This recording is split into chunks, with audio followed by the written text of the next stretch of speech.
Alors, je viens de raccrocher avec une petite jeune là qui veut, qui veut des renseignements concernant l'achat d'un bien immobilier.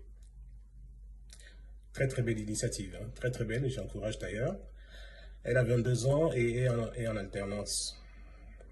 Elle est en alternance et elle a loué un petit appart, une petite chambre en colocation où elle paye 500 euros par mois. Elle recherche son autonomie, c'est logique, en fait, on peut comprendre. Elle est une petite jeune, voilà, elle rêve de liberté. Très souvent, les parents, elle pense que c'est les parents qui qui sont un frein pour sa liberté, pourtant, c'est pas le cas. Les parents, au contraire, ne demandent qu'à vous garder un maximum auprès d'eux, parce qu'à un moment donné, ils se retrouvent tout seuls, et puis la solitude, c'est pas évident. Là, c'est un autre débat. En gros, l'idée, pour moi, ce soir, c'est de sensibiliser un peu les plus jeunes.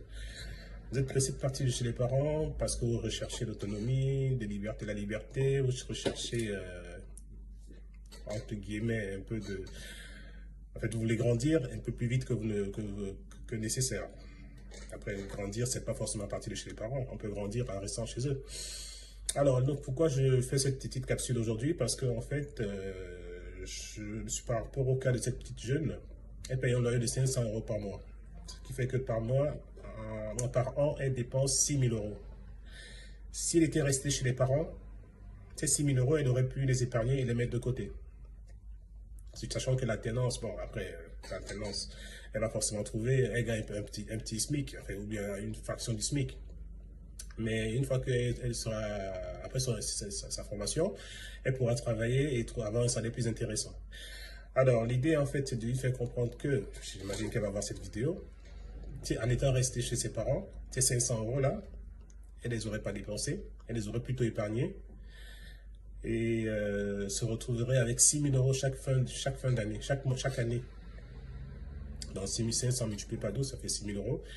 Avec 6 000 euros, elle pouvait déjà se constituer un bel apport. Vous allez rester même encore 2 ans de plus chez les parents. Et en 2 ans, ça lui fait 12 000 euros.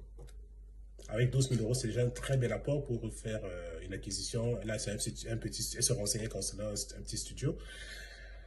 Avec 12 000 euros, elle peut acheter deux studios et dont elle pourra habiter dans l'un et puis l'autre, elle le met en location. Déjà, à cet âge-là, elle commence à avoir des revenus locatifs. C'est très, très intéressant. Et pourquoi vous êtes souvent pressés, les petits jeunes, là, de partir de chez les parents? Vous voulez faire comme tout le monde, comme vos petits copains. Un tel a pris son studio, un tel a sa petite chambre, un tel a sa petite voiture. Prenez les transports. Pourquoi vous êtes pressés? Vous voulez plus de liberté? Oui, mais c'est des plaisirs éphémères. Tu vas acheter ta voiture, ok, ça va, tu vas rouler là. Imagine au détour d'un chemin, tu la cognes. Bah, si tu l'as achetée à 2 000 euros, elle vaut plus de 2 000 euros, elle aura perdu sa valeur. Alors qu'en mettant ces 2 000 euros dans une épargne, et puis plus tard, acheter un bien grâce à cette épargne-là, bah, c'est déjà vous constituer un patrimoine pour l'avenir. La richesse, ça se construit quand on est jeune. Certaines personnes ont toujours tendance à penser qu'on devient jeune en étant.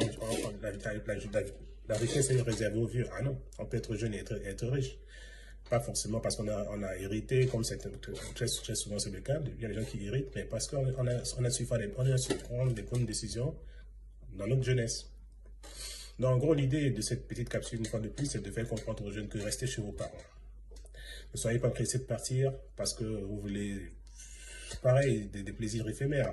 Tu veux ta liberté, mais attends, qu'est-ce qui t'empêche de sortir en restant chez tes parents? Ils ne t'empêchent pas de sortir, au contraire. C'est juste que ils ont toujours un petit regard, forcément, vous êtes le petit bébé. Ils ont toujours un petit regard par rapport à vous. Et ils ont peur pour votre vie. Même quand vous partez en location, ils ont toujours peur pour votre vie, hein, pour votre sécurité. Ils prendront toujours des nouvelles. Là, parce que vous êtes là-bas que les parents arrêtent de penser à vous. Ah non. En gros, sachez que en restant chez les parents, si vous travaillez, c'est une chance, tant mieux. Économisez un maximum. Ouvrez un petit business, achetez de l'immobilier, lancez une activité commerciale,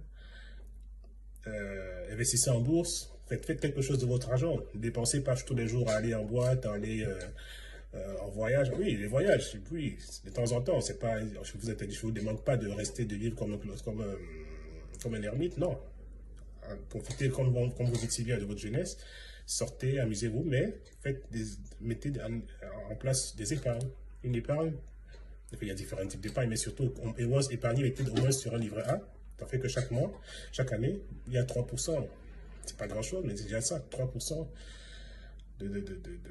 d'intérêts qui vous sont versés. Donc, en gros, jeunesse, prends patience, ne cours pas après, je sais pas trop quoi, on va dire les plaisirs éphémères. Et surtout, épargne, épargne, épargne.